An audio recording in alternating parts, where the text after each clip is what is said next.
And I thought, I don't know whether I want to go and spend bloody, 7 months going around the world by myself again, because I'm enjoying life, I'm enjoying the people, I'm enjoying the events. And now I've got to turn a lot of that upside down and go and sit in a box by myself for 7 months or something.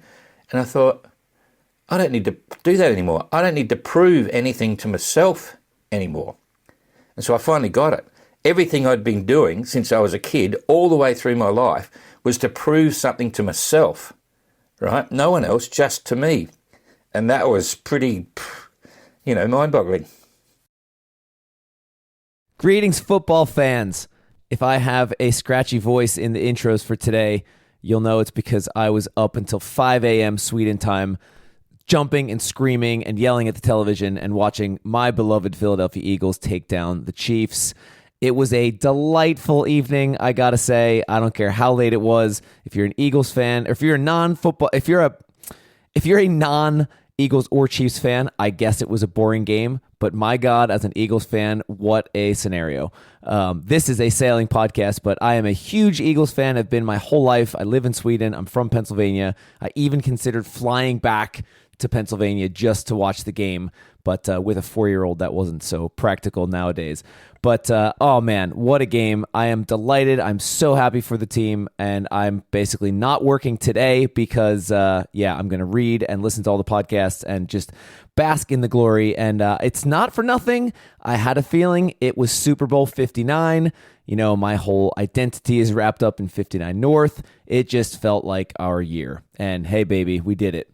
I don't have much to say because this is a great episode. I interviewed Don McIntyre a couple of weeks ago on Zoom. We were supposed to do it on the boat in Portugal when we met, but we didn't have time with us on Falcon and Don getting ready for the mini globe race, one of the many crazy ideas he has. But this is a really fun episode. Don is an amazing podcast guest.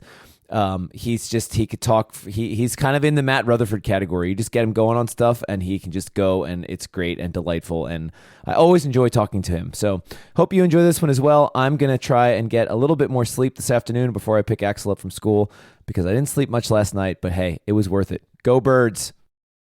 On the Wind is presented by Forbes Yachts, our friends in Annapolis. They can buy or sell your dream boat, even if it's not one of theirs that is listed. Get in touch with Forbes Yachts at Forbes. That's ForbesYachts.com. In case you missed it, our monthly Skipper's Briefing newsletter now features one of our favorite boats that Forbes is listing, depending on the month. This month, I have selected an Alden 44 Mark II. Really unique boat, really classic, beautiful boat. This one's called Scout. It's in Harrington Harbor in Annapolis, and I sincerely suggest you check out our newsletter or go to Forbes' website and check out this listing, even if you just want to look at cool boats, because this Alden 44 is special, and it's also a really unique kind of like grayish blue color. So check that out, and check out the rest of Forbes' listings at ForbesYachts.com. Thanks again to Forbes for sponsoring this episode of the podcast. On the Wind is also presented by the Boat Doctor, custom electrical systems so you can cruise with confidence. Connor Smith, former guest of the podcast, has been doing some stuff on the quarterdeck for us as part of his sponsorship. So if you check that out, he did 2 videos so far on using a multimeter, specifically using a multimeter that clamps around a wire, and why that's so important in order to measure amps. Measuring amps in a DC system is crucial to both troubleshooting and setting up systems in the first place. So part of Connor's thing at the Boat Doctor is teaching all this stuff, and there's 2 great videos that he put on the quarterdeck for us. You can check out everything that Connor does at Boat Doctor USA. That's BOATDRUSA.com. Thanks again to Connor and the Boat Doctor for sponsoring this episode of the show. You're listening to On the Wind, my podcast about offshore sailing. I'm your host, Andy Schell. Don McIntyre, founder of the OGR, GGR, and now MGR, returns to the podcast. I sat down with him for a meandering conversation where we talked about meeting in Lagos in person for the first time at the start of the mini globe race, his philosophies on life, sailing, and adventure, Don's definition of success, how he handles the haters surrounding his ambitious events, how he pays for his crazy ideas, and lots more.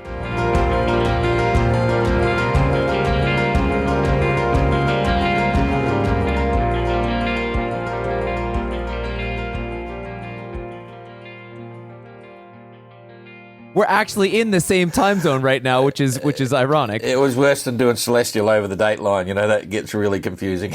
But anyway. So where are you now? I see a lot of GGR and boat stuff in the back. This is my home office. We got the whole of the GGR's moved into the house. We got a 1, 2, 3, 4 bedroom house, and we only scratch a hole in one of the bedrooms. The rest of it just full of all the event stuff, all the merchandise and all the equipment. And we've got another shed we put up outside, and we've got the ordinary shed in the house, and our whole world's in this house. It's crazy. And where you're in France? Yeah, Les Sables-d'Olonne. Yeah, we've been living here for 5 years, so this is the base. Yeah. Are you a wealthy guy? No, not at all. I used to be. No, seriously, I used to be. And then what happened was I got taught a really good lesson from our legal guy about, it was probably 20 years ago, where I was supporting a guy. We were boat builders, and I shut down the boat building practice, but I lent all of my equipment, like about 250 grand's worth of equipment, to our foreman so he could start his own business. And long story short, he went belly up, but all our gear was in his factory. And the landlord grabbed all our gear, which I owned. And we could have got it back with a legal fight, but my legal guy looked at me and said, Don, it's 250 grand, if you get it all back and fire sale, it's about 125 grand. Do you really want to go through all the shit involved with doing that? And we looked at each other and I thought, nah. So I just threw away like 150 grand or something. And since then I've done that, I think 4 times. Even my boat was stolen by the boat builder. The Joshua boat we had, you may not remember that. I built a boat in Turkey. Bloody builder just stole it and said it all rusted away. It was 3 years old, brand new, and just took it. And I looked at it and thought, fuck, do I want to do a bloody big legal hassle in Turkey? And I just said, no, walked away from it. There was another 150 grand, and so it goes. And then the GGR took a lot as well, and so on and so forth. But people get the perception that I am a wealthy person because of what we do. Now, I'm not in the street on cardboard for sure. But, one thing that I've always done is when I say I'm going to do something, I'll do it, and I'll back it with my own money. So I create a budget, right? Put the budget on the side and say, we're going, let's do it. And I've got an enviable record of basically doing everything I've ever said I would do. But it costs money. And I see a lot of other people come up with these crazy ideas and say, I'm going to do this, and it all falls, I can't get the money. But they're living in really, multi-million dollar houses and cars, and say, no, I couldn't do it, So, at one stage, I think I owned about 5 houses, but, So back to the boat builder, the first time that you kind of said you learned this lesson, what lesson did you take a lesson from that? Well, I've always said that I never let money get in the way of friends, but that was a bit different. Money is just money. It's kind of weird. I also learnt during the BOC Challenge in 1990, when I was in Cape Town, we ended up going out to, I befriended a night watchman in the apartments we were living in, a coloured guy. And through circumstance, he actually 2 or 3 weeks later took me out to his settlement, and he was basically living in a cardboard box, with a lot of other people as well. And I was in a flashy sponsored car, and I had this 50-foot yacht, and I had all the fancy clothing and merchandise, all this sort of shit. And you realise very quickly that it's not about things, it's about people, And so I've always held that philosophy that at the end of the day, when the lights go out the last time, you look back on it and it's all about people, not about things and money and stuff like that. Well, my impression, correct me if I'm wrong, those stories you just said, you seem to me to be the kind of person that it will always take the optimistic route on people. You're trusting immediately, you're trusting of people, and there's a cost to that, which you just described in, kind of getting screwed a couple times. But I think the benefit to that far outweighs the cost, even when you do get screwed because you live a life as a trusting person. Is that an accurate description? Yeah, it is. I've got a very open mind. I'm prepared to consider all sorts of options. I'm a free spirit in many ways, and you start from a position of faith, and you not religious faith, but faith in people and humanity.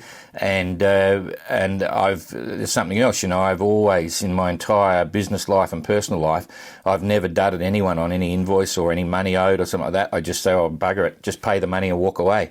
Because another little thing, I often see people that are really, they never smile, they never laugh, they're always cranky, they're a bit negative, and boy, sometimes health issues knock them out sooner than it should. And I consider myself, touch wood, to be reasonably healthy.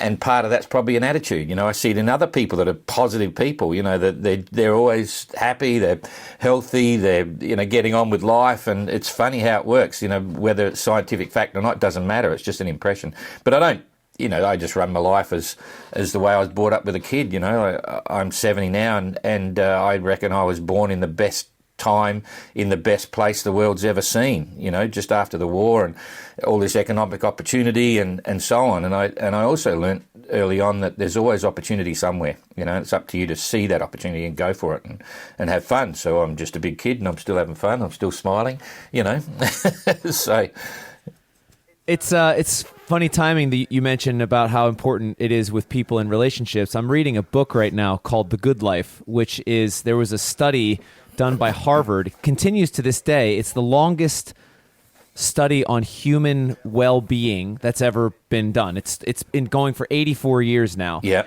And they interviewed these people, and now it's like the kids of the original people are in this study, and basically the question of the study set out was not what makes people unhappy or sick or whatever, it's what makes people thrive. And the overarching, basically the book starts that if you could boil it down to just one pillar of human, the ability to thrive, it's the quality of your relationships you have with other people, friends, family, acquaintances, everything else. And you kind of just said that yourself. And actually you said, forget that there is science that says that. This whole book is based on the research and stuff. So, you kind of, maybe you didn't know it or not, but you had to hit the nail on the head. Yeah, I mean, life's too short, and boy, don't you know it when you're in the last half. So I can, again, I always say I'm just so bloody lucky.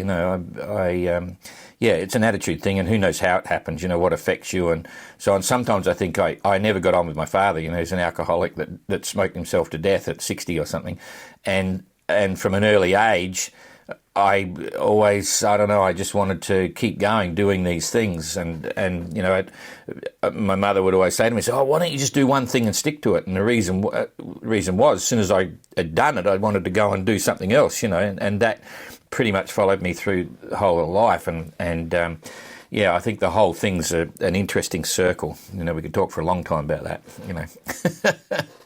What do you mean? Go deeper on that. What's an interesting circle? Your attitude comes from, obviously, when you're programmed as a kid, right?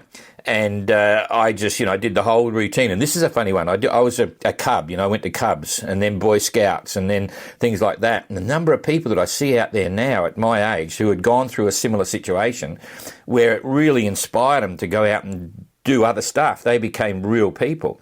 And so I see that all over. People that had parents or were free spirits able to express themselves and not be cloistered in that box of typical education and just making choices, deciding what sort of colour car they'd get because they knew they had to get a car, what sort of house they'd get because they knew they had to get a house.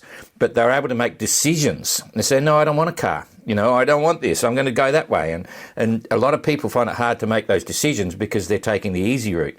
And so you work that through the whole routine and basically, all the cliches you see, they're all common things, but a lot of people don't follow it, like follow your dreams and do all this sort of stuff. So when I'm out adventuring and done lots of different adventures, I'm just having fun. I just think of all these things that just inspire me, from when I was a kid. There was no internet, but as I became a teenager, the amount of money I spent on magazines, I'd get, the latest flight copies, flowing in from all over the world because he's just reading these magazines. Look at this. Oh, cheapers, I could do that and do this. And so you had this, not a sense of invincibility, but if you really wanted to do something, and because of the time of the life that I was in, in the sort of timeline of the world, with all this sort of economic boom and everything, if you worked hard, you could really have a go at anything. And that was what was happening. And the funny irony, I'll cut right back to present day. I do all these things and you never know the answer. When you're doing an adventure, people would say, why are you doing it? And so, well, if you ask the question why, you'll never understand. That was a common response. But I never really knew either. I was just having fun. I finally got it when I did the 580 across the Atlantic, because this was in 2021. It was 28 days in the little 580, and halfway through, I figured out finally what it was about. And to set the scene, I was in the midst. I had a new boat design. It was called the Globe 890, right? Instead of the Globe 580, it was a Globe 890. Bigger boat, faster, plenty of sail area. And I really still wanted to do a solo non-stop round the world for me, right? It's the one thing I didn't do that I thought I always wanted to. So now I'm in the 580, a couple of weeks into it, and I'm thinking, as soon as that's finished, I was going to start to build a new boat. And I thought, I don't know whether I want to go and spend bloody, 7 months going around the world by myself again, because I'm enjoying life, I'm enjoying the people, I'm enjoying the events, and now I've got to turn a lot of that upside down and go and sit in a box by myself for 7 months or something. And I thought, I don't need to do that anymore. I don't need to prove anything to myself anymore. And so I finally got it. Everything I'd been doing since I was a kid, all the way through my life, was to prove something to myself, right? No one else, just to me. And that was pretty, mind-boggling. So, yeah. It's interesting because I was actually going to ask you, why do you do these, the things you're doing are mostly for other people. You're running the event instead of participating in the event a lot of the times, and you kind of just answered that question for me there. Well, yeah, that's crossover there, because when I got to 50, right, I had my midlife crisis at 50, absolutely. And what I saw was that I was really enjoying what I was doing, but I knew that adventure made good people. Right, so back in the 60s, it was all about peace and love and save the world and all this sort of shit. But for me, when I got to 50, it was about shit. Adventure really does make a huge impact on the people doing the adventures, okay? And the common theme, I think I've probably told you this before, that if you get someone that's riding a bike for the first time, they fall over, scratch their leg, they've got to wear a helmet, they ride differently and so on, you end up, the net result is that kid or the person that's done it, first thing happens is they're super excited. Holy dooly, I just rode a push bike for the first time. So they got confidence. When they fell over and had to put knee pads on the helmet, they started to understand risk assessment and value judgments, so they've thought, shit, that's too risky, I've got to cover up. So they understand the real perspective of risk assessment. Value judgments come from how they set up and, whether they've got it the right way. And all of a sudden, they want to tell the world, so they're a good communicator. So they're all things that you can't learn from a book. Confidence, risk assessment, value judgments, communication, and confidence to get out and have a go, believing in yourself. It makes better people, and I see it all the time. And they're the people that become entrepreneurs, community leaders, dare I say it, politicians, and the real people that can make a difference in the world. And it all comes back to adventure. And the final thing about adventure is most adventures happen in the natural world, up a creek, out in the mountains, on the oceans, down the beach, up in the sky, on the racetrack, anything like that. You just get a perspective on what's going wrong with the world and how some people and how you might be able to help a little bit. So at 50, I said, right, I'm going to give back. And since then, that's where I had a lot of houses back then. So we've been, I rolled through circumstance into different things. I started supporting more people, into sailing, doing different things. And then I wanted to still do my solo non-stop. And so the GGR, and then thought, okay, if that works at OGR, and always wanted a little boat, and now the MGR,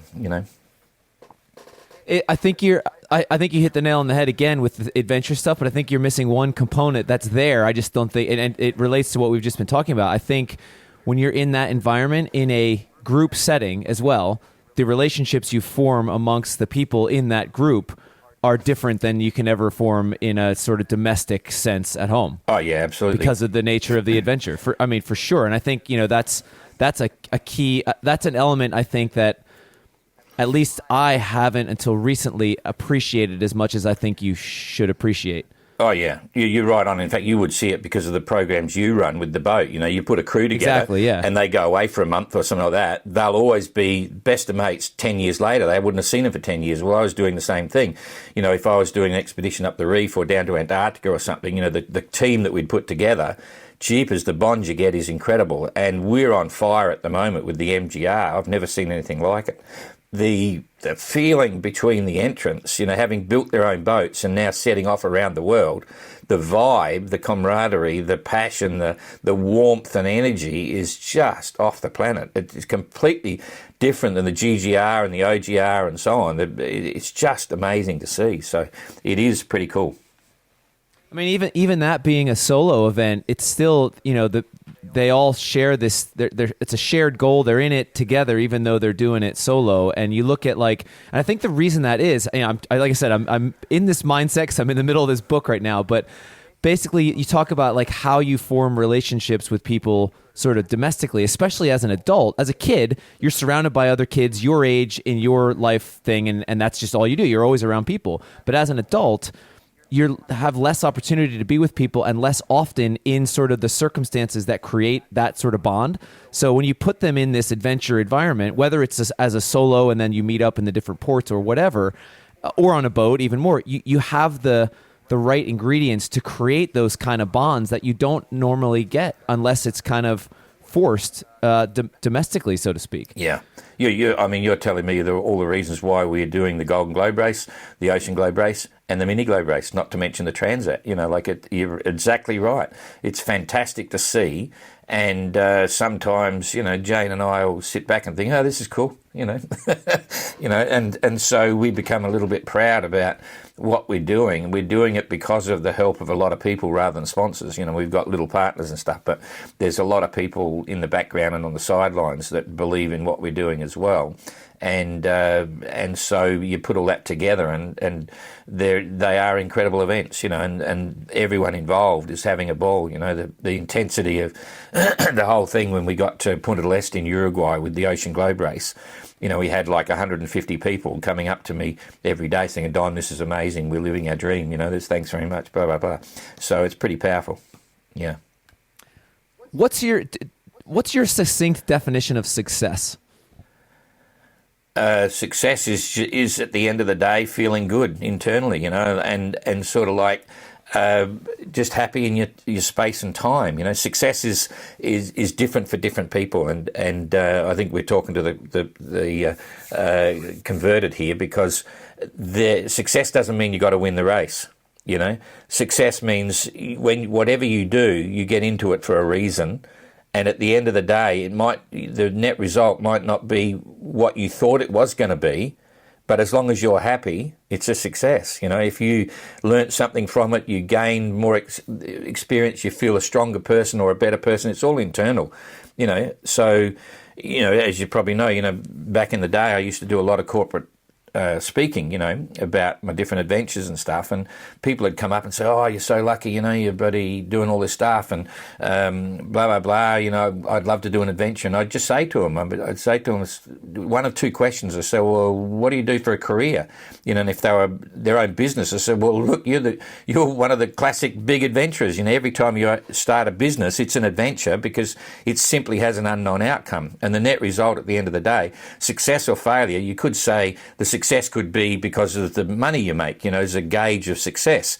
But it's not necessarily that way at all. It's how you feel at the end of the day. If you sell out and you feel happy with that, or if it fails, you've learnt something from it, so it's still a success. So success is something that's individual. It's up to you to see how you perceive that at the end of the day. It's a very personal thing, Oh, and So by that the other one was also was kids. You know, like I'd ask them the question about business, and if it was a bland, I just work for Chrysler or something like that, I'd say, well, are you married? And they say, yeah. So you got kids? And they say, yeah. So shit, that's the biggest adventure in the world, because you have no idea what's going to happen. You're always on the seat of your pants as the kids are growing up, you know, and so it's an unknown outcome, and that's part of one of the beauties of life, that when you do push yourself and get involved with an adventure, life can become really interesting.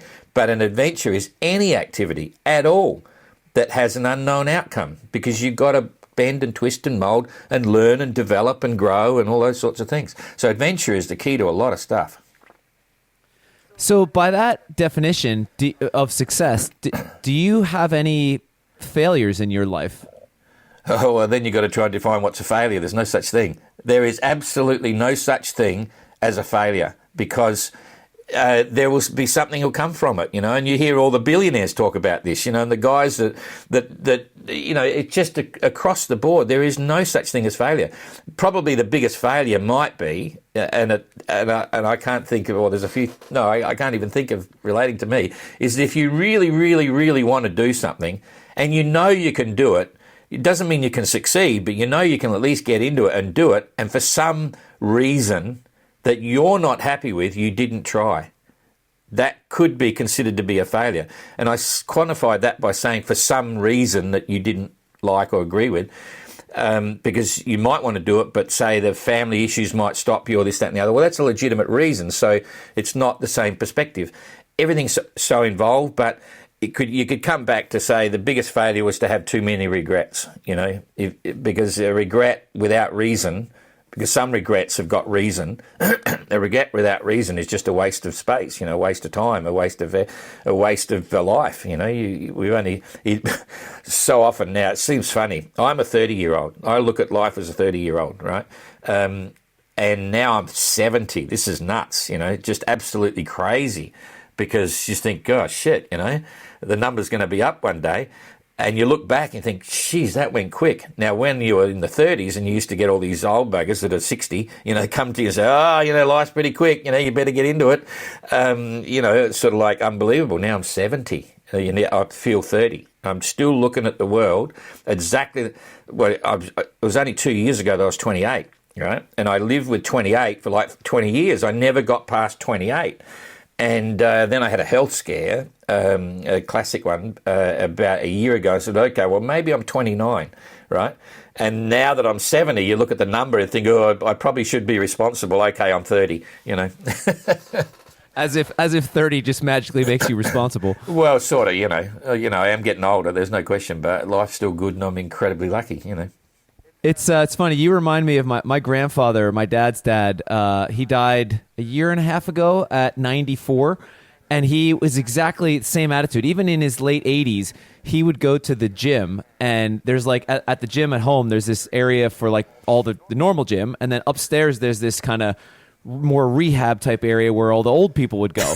And we asked him, like, where do you go to the gym? He's like, oh, I go to the gym. And we're like, you don't go upstairs? He goes, no, that's where all the old people are. Meanwhile, he's probably the oldest one in there. But same exact thing. He was, you know, died at 94, going on, you know, 24. Yeah. That was his outlook. Well, but I want to ask you, like, do you have you mentioned a health scare. You know, it's one thing to see the world through the eyes of a 30-year-old mentally, but physically, has anything slowed you down? Well, fortunately, it didn't slow me down, but yeah, I had a big health scare. A brief scenario, I was in Hobart in the middle of the GGR, feeling like $1 million, you know, really healthy. I don't smoke, I don't drink, blah, blah, blah. But every 2 years, I have a big health check. And so I started the health check. We did everything. It all looked good. The last thing was a blood test. I went to do the blood test at 8 o'clock in the morning, did that, went home. I could eat now. We're sitting down overlooking the water in Hobart. Everything's great. There was Jane, Ada and me there, buddy, and the world. This is the weird bit. For the first time in literally my life, I'm feeling, wow, life is so cool. I just felt euphoric. It's hard to describe. This is true. I'd never experienced it before. We were having this beautiful day overlooking the water and big breakfast and just about to tuck into it. That was the spookiest bit. The phone rings. Doctor's there. He said, Don, just got the results of your test. This is like an hour and a half after I did the test. And he said, where are you? And he said, pack a small bag and go straight to emergency. My blood platelets were at 7. They're meant to be 150 to 400. It was at 7. I could have bled out like that, so I was straight to hospital. They checked everything, cancer, blah, blah, blah, blah, blah. It wasn't. It was an overactive immune system. And then over the next month, it was in and out of emergency, blah, blah, blah, blah, blah. But the long and the short of it, about 2 months later, they gave up on everything. Nothing was working. And one last drug before an operation rebooted my system. And I recovered. But during that time, when I was in hospital, I was in the cancer ward, and it wasn't cancer, but that was where it was. Shit, you look at the rest of the people there, and you just look at life differently. And I'm very philosophical. I mean, I wasn't worried or scared any time through all that. But when you walk in the street, when you come out of the hospital, you're just looking, wow, I used to be healthy. You look at all the people walking and thinking in their life, and it was a very interesting reboot. And fortunately now, touch wood, it just disappeared. I was one of the lucky ones where it just rolled over.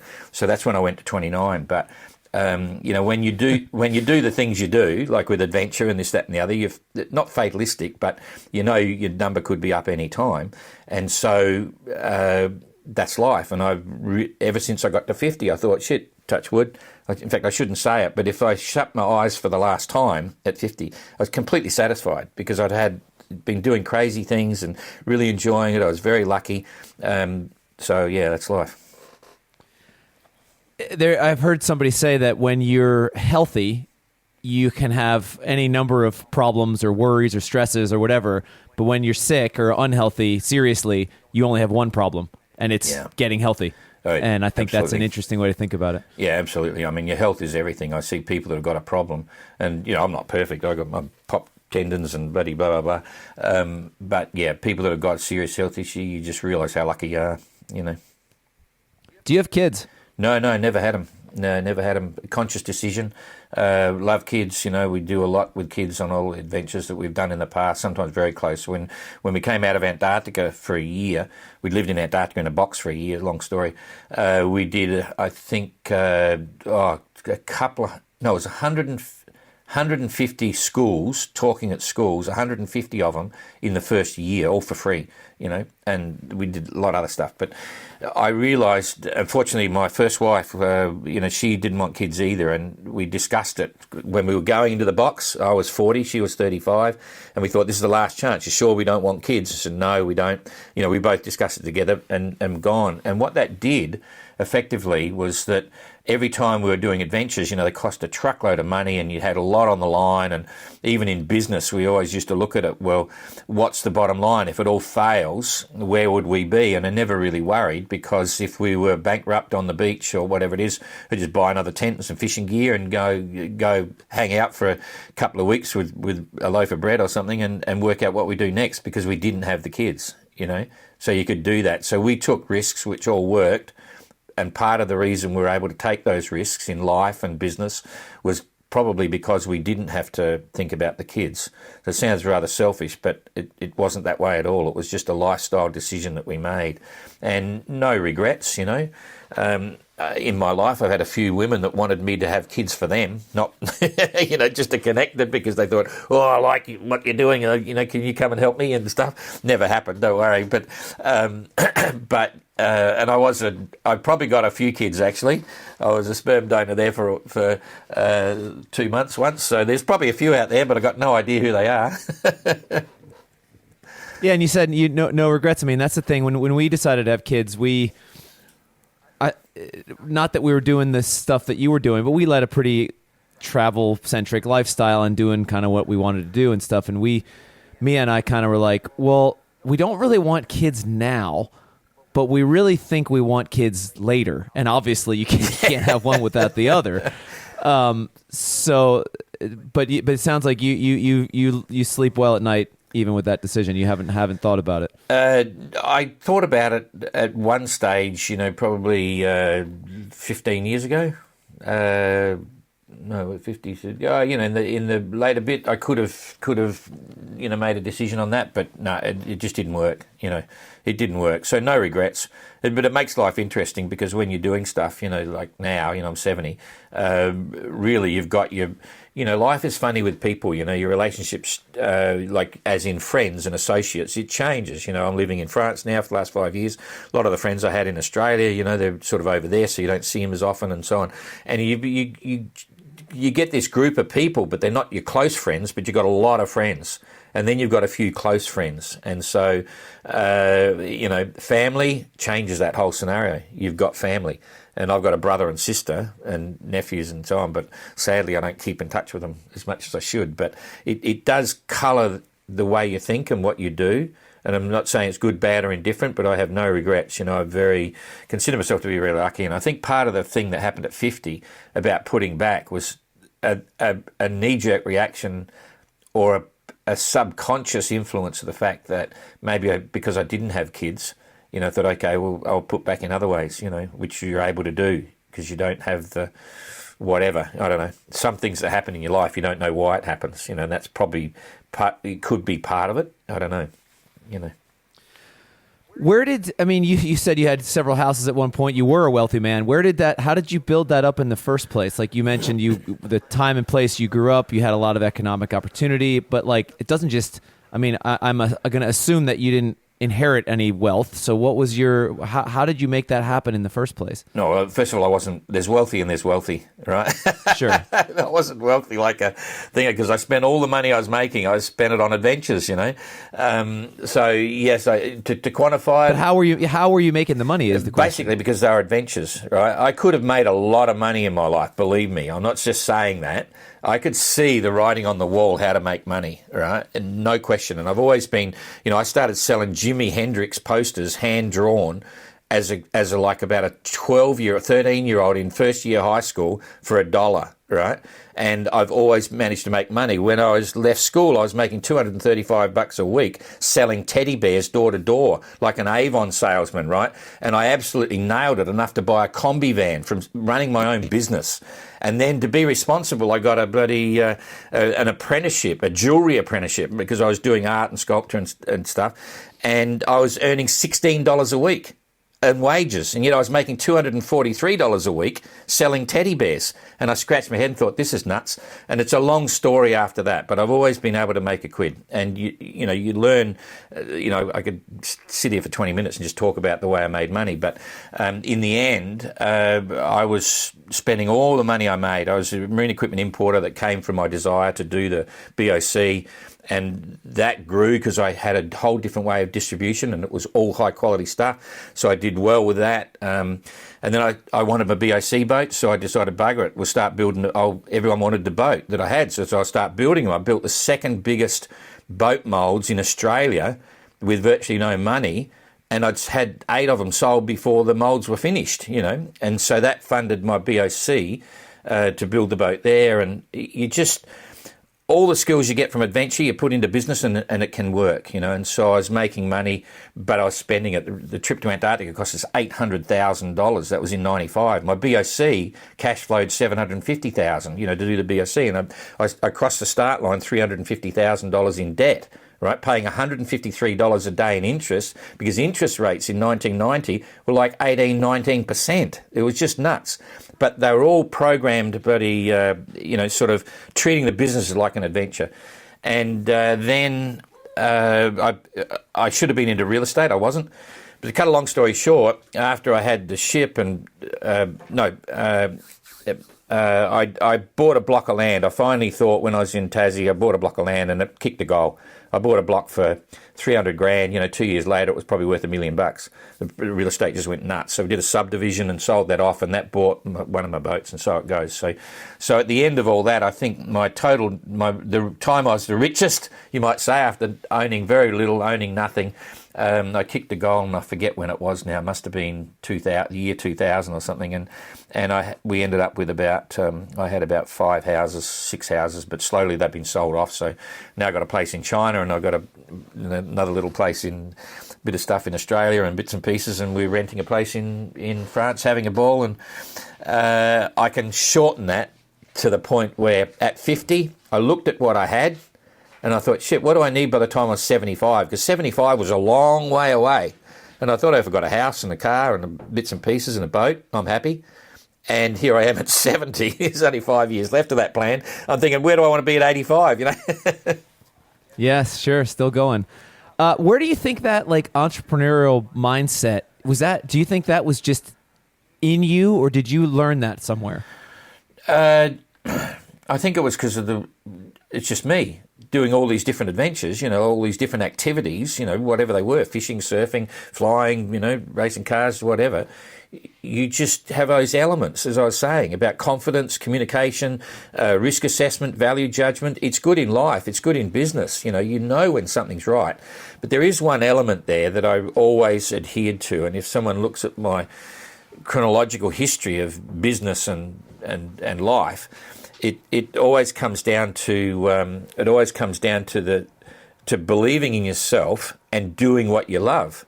And this sounds corny again, because I always say, if you're doing what you like, you can turn it into a business, right? Which you can. And I've been really lucky that, you know, everything that I've ever done is what I wanted to do, and other people follow along. And even to this day, when I get all these crazy ideas about, you know, even coming back to the events, GGR, OGR, MGR, that's what I want to do. And if I want to do it, others will probably want to do it as well.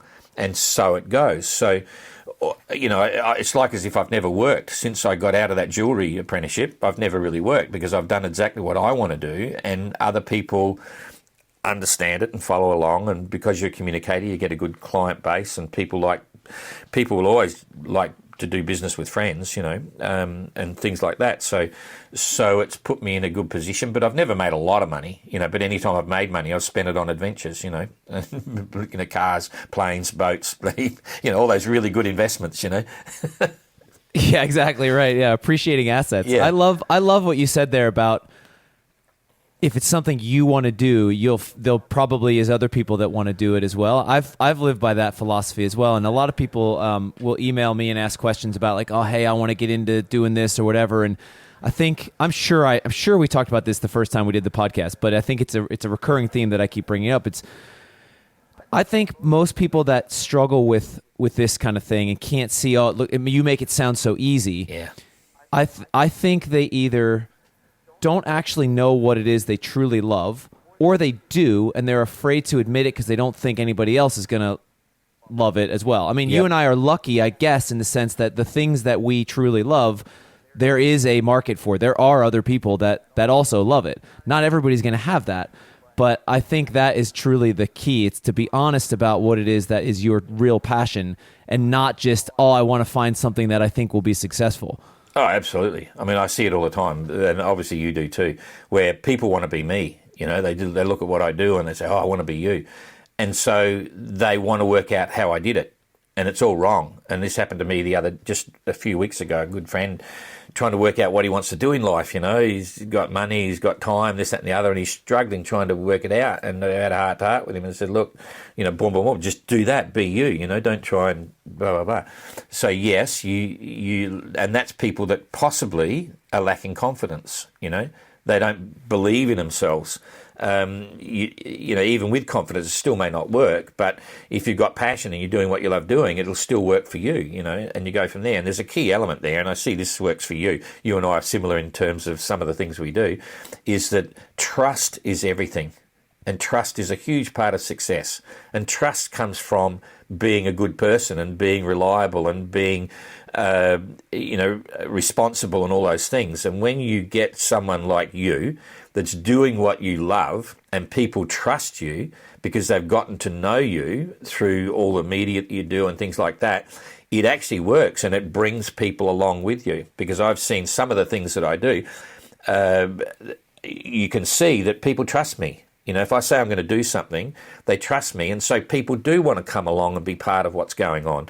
And when we launched the GGR, I mean, even up until a few months before the start of the Golden Globe race, there were so many people out there saying, McIntyre's full of shit, it'll never happen, that's never going to happen. Same with the OGR. There were so many people saying, he's full of shit. I'm called the mad bastard on Sailing Anarchy, which I'm proud of. I think it's fantastic.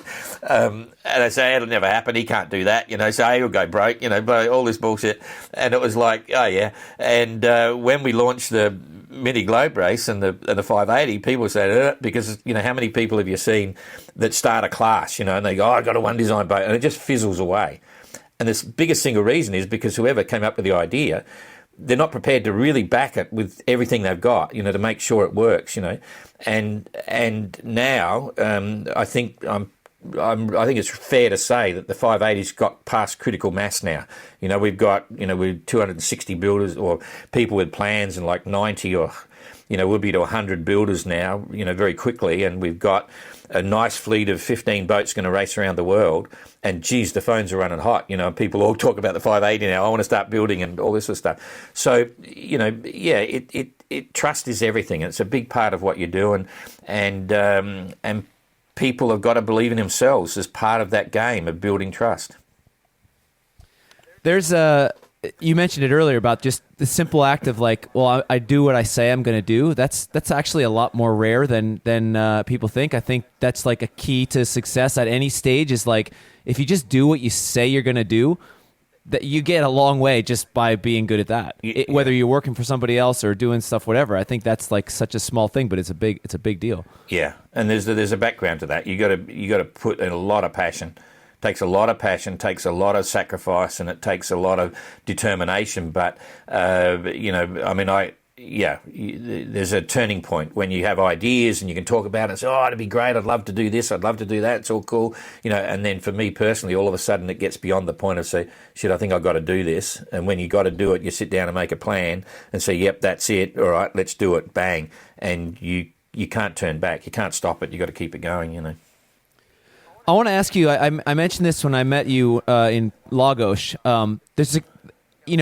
They call you the mad bastard on Sailing Anarchy, and there's been a few sort of minor controversies in both Golden Globe and OGR and stuff that I'm curious to hear your thoughts on. One of which being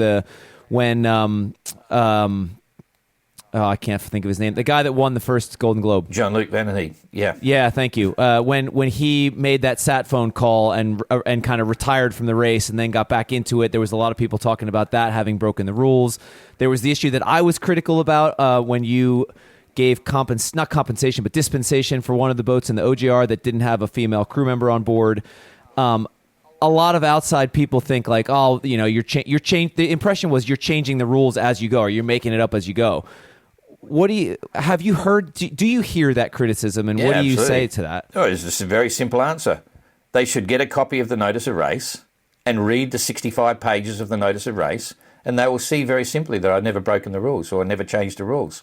Because the rules are so, they're all defined in the notice of race, and when something happens, like when Jean-Luc made the phone call, all he did was make a phone call to Odile, his wife, right? And there is a very simple process in the notice of race. It says if you make a first phone call, there's an 18-hour time penalty, right? So it's there, but how do you explain that to the media?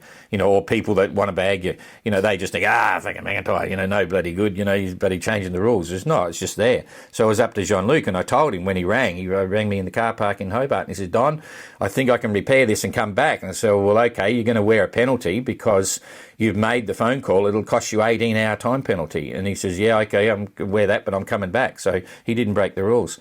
The thing with the women in the, you've got to have a mixed gender crew on the race.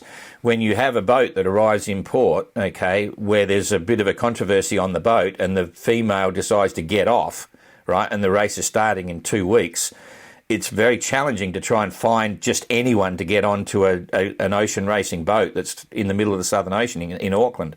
And so you got to take an objective look at that. So we gave 2 boats, I think it was, a dispensation. We said, okay, you've got a dispensation for this leg. You have better make sure you got one on the next leg, otherwise you'll go down big time. So that is always available as an option in the notice of race. right? And so it's not just changing the rules; it's working to the rules of the game, because at the end of the day, it's a game.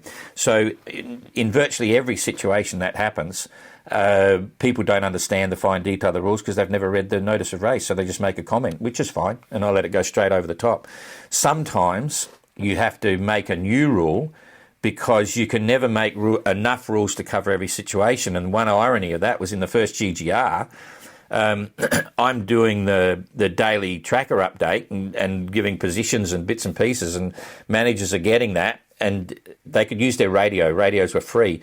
They would get all the positions, back from that report, and sometimes they were recording my tracker update and relaying it via the HF radio. And so therefore people weren't having to use their sextant to find a position. So we changed the rules in the middle of the race to force them to stop getting positions from any other boats in the race, blah, blah, blah. So anyway, but that's a bit different. I think it's interesting because, like, I guess on one hand, you've got these big events that draw a lot of attention. And I'm making an assumption here, but with the women thing in particular, you're trying to grow the industry and do the right thing, and now all of a sudden you have this responsibility, and you get some backlash for the one case where it sort of went wrong, but maybe not as much credit for where it's like, well, it was a rule there in the first place. How do you feel about, and likewise with the Golden Globe and the stuff where you're trying to recreate something that happened from the past that's impossible to recreate? So how do you feel about the responsibility that you have because you're doing these big things?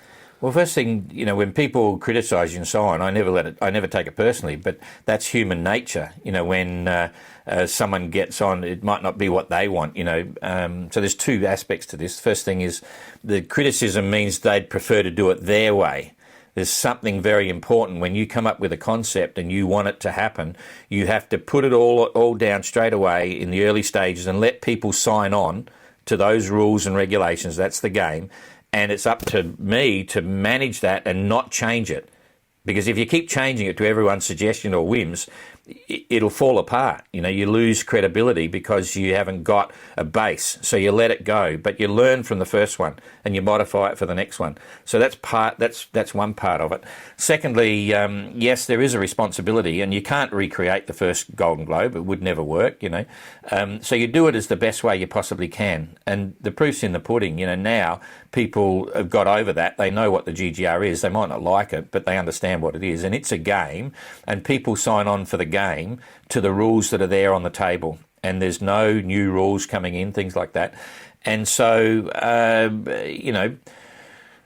it works. The general concept of the Golden Globe race is I put it down as the ugliest thing you could ever do as a solo sailor. It truly is unsupported. It's horrible. It's gruesome. It's psychologically crazy. It's just putting people in like horrible situations. But there is an inherent attraction to that, and it's getting more popular than ever because it's not like any other solo around the world race. It's not like the Global Solar Challenge. It's not like the Vendée Globe. It's the GGR, and holy dooly, you throw your hat in the ring with that one, your chances of getting to the finish line are this big, but that's the way it's always been, and it's the way it will be in the future. Now, some people, even sponsors, don't get that, right? They see we had 5 finishes in the first race, and it was like, whoa. We got 3 official finishes in the next one. And it's like, whoa, but that's what the GGR is, it's not like the Vendée. Now the Vendée, you see people come in at the end of the Vendée and they're up with all the world's latest events, and the people, they're online. They can stream YouTube movies all day, every day. So that's cool. I love the Vendée. I'm not criticising the Vendée. I think it's fantastic. But the GGR is different. So there is a responsibility. I'm a big supporter of, well, I shouldn't say big because you can only do what you can only do, but I try hard to support women in sailing. I always have, and people that know me or know what I do will understand that. So we got criticised from both camps, putting mixed gender crews in the OGR. You had one lot of women out there wearing what women wear, saying, you can't do that, you can't say, give women special opportunities, let them stand up as a sailor, just get rid of that mixed gender thing and give them their own rights. And you have the other group of women over there doing what women do, bagging me because, you've only got one, you should have two, it's not fair, blah, blah, blah, blah, so you can never win, and I don't worry about it, I let it go over the top. I do what I believe is right, and there's no question, if we didn't have mixed gender crews in the OGR, there wouldn't have been 27% of the crews women, right? So it worked. And now I'm under pressure from people saying, you've got to have more than one. I'm not going there because it's up to the crews to decide how they want to manage that, and that's part of their story. We're just saying mixed gender crew, and that's the way it'll be. So we did from this one though have a, through suggestion from some of the women and some of the things that happened, we've got a code of conduct, a very real and simple code of conduct within there to hopefully make it easier, because some of the women had a hard time on the boats for sure, but also a lot of the blokes did too. So it's a balance. It's just the name of the game. That's a culture team building thing as well. I mean, there is some science that says that in group dynamics, like it's actually not even two, it's three. Like if you have a minority in any large group, if there's a minority of less than three, then that creates a different dynamic than if you have three or more, because then they can create their own subgroup and have other people to relate to. So there is some stuff there, but I'm not sure how you enforce that. I think what you would do though instead, if you're saying the rules are mixed gender, if I'm in a team, I'm going to look at that group dynamic stuff and say, all right, well, yeah, I could have one woman to meet the rules, but actually the best thing to do for the culture on board the boat is to have 3 or 50-50, because that's going to create a better group dynamic. And I'm not sure you as the organizer can force that. I guess you could encourage that, but I think that's down to like culture and team building, and I think it's kind of foolish to think that you can have a token minority of whatever we're talking about and make it successfully integrated into a group dynamic. Look, I breached the concept straight away. It was the 50th anniversary of the Whitbread, and there weren't a lot of women back then, as Tracy Edwards would tell you. And so I've said mixed gender crews. But, you've seen it the same as me. Whenever I was doing any of our expeditions, we had a boat, 10 people on the boat, going to Antarctica or up the reef or wherever. It's always good to have a woman on board, and I would always try to get one or whatever on board the boat. And it changed the dynamic, as you say, having all blokes, it was very, a lot different than having just one female on board, and you could turn the whole thing upside down in a positive way. So yeah, I'm very happy just to leave it as a mixed gender thing, and the group dynamic. I mean, when you're talking about that, you can see what happens. Every time we had 10 go out, someone would become a fall guy, right?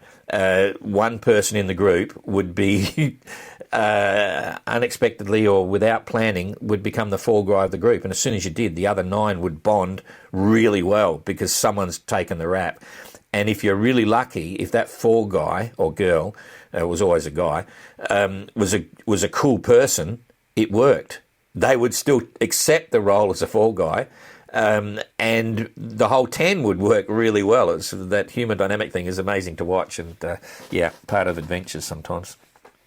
Did you expect that like the GGR, OGR, that it would be running for multiple editions now? Was that the plan? Oh yeah, it's always been we committed on a 4-year cycle, and we always have. But I've got to say, we're looking at a succession plan right now, and it'll become public from the end of the next GGR, or in fact during the next GGR, we'll be making it very clear that we want to find a partner, or not a sponsor, but like someone to come on board with us to carry it beyond 2030, because the 5th edition of the GGR will be in 2030, and after that, there's some other things we might want to do, So it's the GGR 2030 is on. But who knows what will happen to 2034, I'm sure it will continue, because they're all the events have got a momentum of their own now. They're completely unique. They're not a fad. They're not going to grow in or out. We don't need, it'd be nice to have partners there, but we're okay to keep funding stuff until then. And so let's just see where it goes. But I'm confident that that the GGR, the OGR and the MGR will continue for a long, long time into the future. They're classics. Do you care about your legacy? Not really. I don't. I'm a fatalist. One day I'm going to, take my last breath and do whatever. I never thought I'd get this far. Sometimes I used to say, I don't think I'm going to wear out, I think I'm going to go something. But anyway, I'm still here, touch wood. But no, not really. But what I feel good about now, just within myself, is that I love seeing everyone getting off on the adventures that we do, sharing with what we do, which was part of that thing, in the Transat when I came to the conclusion, I finally worked out why I did it, to prove something to myself. And you know what? Bugger, I don't need to prove anything to myself or anyone anymore. I'm here. I've had a great time. I'm still having a great time. I've got some great friends and everyone's having fun with what's going on. It'd just be nice to find some sponsors somewhere to, sort of back it for what it's worth. And there's a little irony here. This is a classic little story. We've got a sponsor for the class, the 580 class. Now, it's not huge money, but the way it happened and why they did it was very interesting. This is Alma, right? Alma Humans. They've come on and they've decided they're going to sponsor the class, the 580 class, every year for the next 5 years. And the reason they did it was not because of the media and not because of the publicity. They did it because they've been watching what I've been doing and they like what I'm trying to achieve.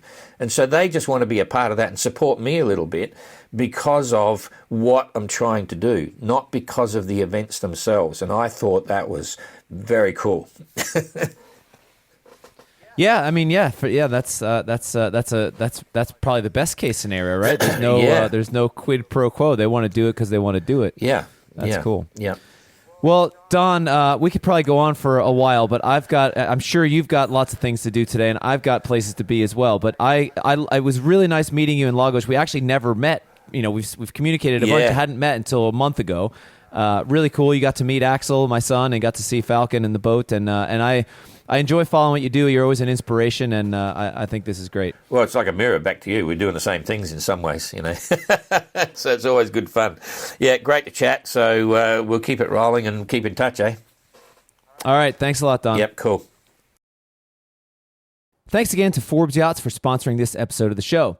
Check them out at ForbesYachts.com. That's FORBES, ForbesYachts.com. Thanks also to Connor and Boat Doctor for sponsoring this episode of the show. Get in touch for all your electricity needs at BoatDoctorUSA.com. That's BOATDRUSA.com.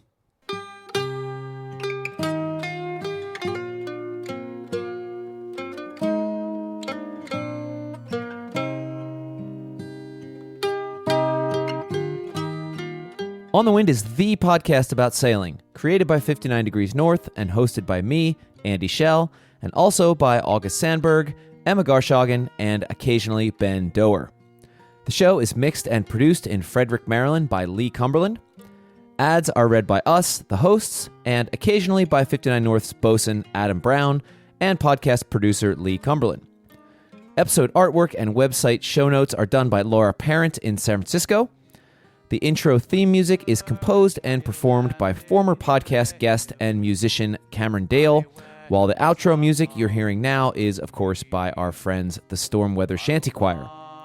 We love hearing from our fans, so send your questions and comments to holdfast@59-north.com, and please do us a favor and review the show on iTunes or wherever else you get your podcasts. Until next time, hold fast. I made up me mind that I was inclined to go to sea no more. No more, no more, to go to sea no more. I made up me mind that I was inclined to go to sea no more. As I was walking down the street, I met sweet Angeline. She said, come home with me, me lad, and we'll have a cracking time. But when I awoke, it was no joke. I found I was all alone. My silver watch and my money too and my whole bloody gear was gone. Was gone, was gone. My whole bloody gear was gone. It was when I awoke, it was no joke, for my whole bloody gear was gone. As I was walking down the street, I met Big Rapper Brown. I asked him if he would take me in, and he looked at me with a frown. He said, last time you was paid up with me, you took up no score. But I'll take your advance and I'll give you a chance to go to sea once more. Once more, once more, to go to sea once more. I'll take your advance and I'll give you a chance to go to sea once more. sometimes we're catching whales, me lads, but mostly we get none. With a 20-foot oar in every paw from 5 o'clock in the morn. And when daylight's gone and the night's coming on, we rest upon our oars. And oh boys, you wish that you was dead, or snug with the girls ashore. Ashore, ashore, or snug with the girls ashore. Oh boys, you wish that you was dead, or snug with the girls ashore. Come all you seafaring lads that listen to me song. When you go a big boating, boys, make sure you do not go wrong. You take my tip when you come off a trip, don't go with any whores.